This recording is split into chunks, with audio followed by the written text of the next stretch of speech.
Kumustahin nga pala natin ulit mga guys ang ating mga superworms dito, kung ano na ba ang nangyayari sa kanila at kung anong balita sa kanila, kung okay pa ba sila o hindi na sila okay. Tara, samahan nyo ako sa video na to mga guys, let's go!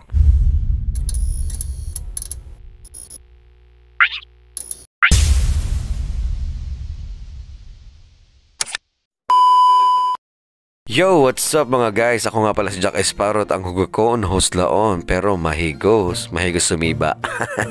For today's content nga pala mga guys, tara't kumustahin natin ulit ang ating mga superworms, kung buhay pa ba sila o kinain na sila ng mga butiki or anything else in this world. Huy. Pagkabukas ko nga pala nitong tumbler nila mga guys ay wala man lang ako nakikita kahit isa nga dito na umaangat dito sa taas ng kanilang mga ano matawag dito, sabsaba. Pwede rin sabsaban Jack Sparrow, pero mas maganda yatang sabihin mo dyan ang term ay kusot na lang Jack Sparrow. Parang ikaw, kusot ang buhok mo. Ay, hindi pala kulot. Heto nga pala yung mga ebidensya ng mga pinagpapakain natin sa kanila mga guys. Ito nga pala yung mga singkamas na mga talaga nga namang natuyo na lang dito at talagang hindi nila pinag-uubos dahil siguro ay nagsawa na sila. Medyo isang linggo na nga rin pala siguro ito nung huli ko nga nilagyan ng pagkain mga guys, at talaga nga namang makikita nyo natuyong-tuyo na nga itong mga singkamas dito. Kaya naman naghalukay pa ako dito at nag-usyoso kung ano pa nga makikita ko dito mga guys. Bale, check up ko nga pala sila kung okay pa ba sila o kaya hindi na sila okay, dahil nga naman hindi na sila okay, papauwiin ko na sila kung saan sila nanggaling. Char. Pero ngunit suwalit datapot nga mga guys ay hindi ko sila ihatid doon sa Siniluan, Laguna dahil nga naman napakalayo at napakamahal pa ng pamasahe. Kung gusto nga nalang pumunta doon ay maglakad-lakad na sila ngayon pa lang. Kahit nga paano mga guys ay talaga nga namang lumaki na yung iba nating mga superworms dito na mga nauna, at ito namang yung mga iba ay talagang medyo maliliit pa rin dahil hindi naman talaga sila pantay-pantay o pare-parehas nung binili ko nga sila sa Siniluan. At medyo mag-aantay pa nga ako ng konting panahon pa para mature sila lalo at lumaki na parang sa breeder size na talaga. Para nga naman pag breed ko sila ay talaga nga namang iitlog sila ng sobrang dami. Kumuha nga rin pala ako ng 2 pisngi o 2 piraso nga ng mangga doon sa apple mango nga na mukbang na ginawa nating video mga guys. Kung hindi nyo pa nga yun napapanood ay talagang panoorin nyo yung walang kwentang video ko na yun.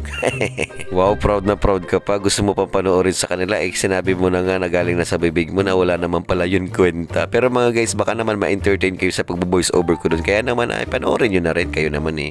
Masyado ba kayong mga reklamador? Fast forward, ito na nga pala yung nangyari sa ating mga nilagay nga na 2 piraso na mangga mga guys, at etat natuyo na nga siya at medyo may ebidensya naman na kinainan talaga sila. Buong akala ko nga pala mga guys ay hindi man lang nila ngangat-ngatin ito nga apple mango dahil napakaasim nga naman talaga kasi. Pero malamang sa alamang sa sobrang gutom nga nila ay talagang hindi nila matitiis na hindi nga kumain kahit anong ilagay ko dyan, at talaga nga namang kakainin nila yun sa ayaw at sa gusto nila. Huy, mabubulol pa sana ako. Bale, naglagay nga rin pala ako dito ng mga ilang piraso ng sitaw nung nagmukbang nga tayo o nagluto tayo ng atay balunan. Ay hindi pala, atay lang pala ng manok na may sitaw. Eto nga't kung tititigan nyo ng malapitan ay talaga nga namang inat-ngatan nila itong gulay nga naman na sitaw mga guys, at talaga nga successful kahit papano pala ay kumakain din pala ng sitaw itong mga superworms natin mga guys. Talagang super sila ng worms. Bali, bala ko nga rin pala sila sanang pakainin ng karne o kaya naman ng isda or fish meat para nga naman malaman ko kung talaga nga naman kumakain din sila ng ibang bukod sa nga sa gulay. Ang alam ko lang kasi mga guys talagang herbivore lang sila, pero malay mo kumain sila ng fish meat tsaka ng karne nga ng kung anumang klase ng hayop nga ipapakain natin sa kanila, tapos magiging na silang omnivore. Wow, astig nun, diba? Bale, hindi ko na nga pala sa inyo ipapaliwanag mga guys kung ano pinagkaiba ng herbivore, carnivore tsaka omnivore, kasi tinuturo naman yun sa elementary school, diba mga guys? Kaya naman siguro may idea na kayo kung ano ibig ko sabihin sa mga terms na yun. Pagkaangat ko nga pala mga guys nitong tuyo nga na singkamas ay nakita ko nga dito na may 2 naglalambingin nga na superworms, at grabe napaka-sweet nila. Napapasana all na nga lang ako nung tinititigan ko sila at pinapanood. Grabe, naiyak ako sa sobrang kilig. Char. Pero syempre hindi pa sila pwede mag-procreate mga guys dahil nga naman nandito pa sila sa larva stage. Hindi pa sila nagiging alam mo yun, yung talagang superworm na beetle.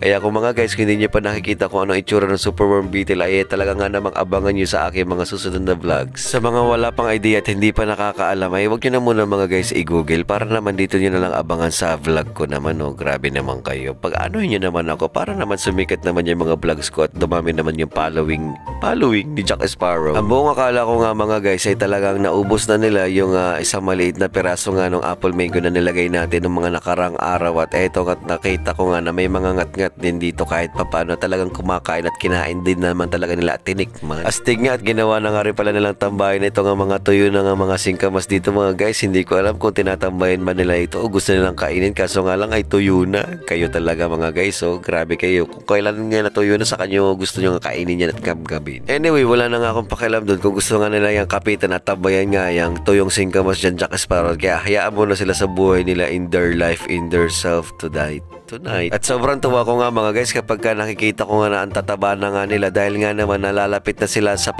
alam mo na yun, sa next stage na kanilang mga buhay. Talaga namang ibibreed na natin sila para mapadami natin to at maimukbang na nga. Uy, grabe. Sa totoo lang, hindi pa rin ako sigurado kung talagang imumukbang ko sila mga guys. Basta ang sigurado ko is i-content ko sila para nga naman meron tayo mga vlog updates tungkol nga sa mga superworms ko na napaka-cute nga naman at talaga namang malindukon kapag hinahawakan. Alam niyo yung term na malindukon, medyo nakakakiliti ba? Nilagyan ko nga rin pala na magkabila ang tape nga pala yung dalawang dulo nga ng ating takip para nga naman hindi makapasok nga yung mga butiki na nagpaplano ng kainin yung mga superworms ko mga guys dahil feeling ko ay kasyang-kasya sila doon. Ito nga pala mga guys, may bago pang problema si Jack Sparrow dahil nga naman nabagsakan nga ng cellphone niya itong takip nga dito sa ibabaw at sana nga hindi ito mapasukan nga ng butiki. Nako, ito na nga ba ang sinasabi ko Jack Sparrow. Kaya naman talaga mga guys, abangan natin kung may matatrap nga naman na butiki dito nga sa ating Tumblr mga guys sa susunod na mga videos. Hanggang dito na lang, bye!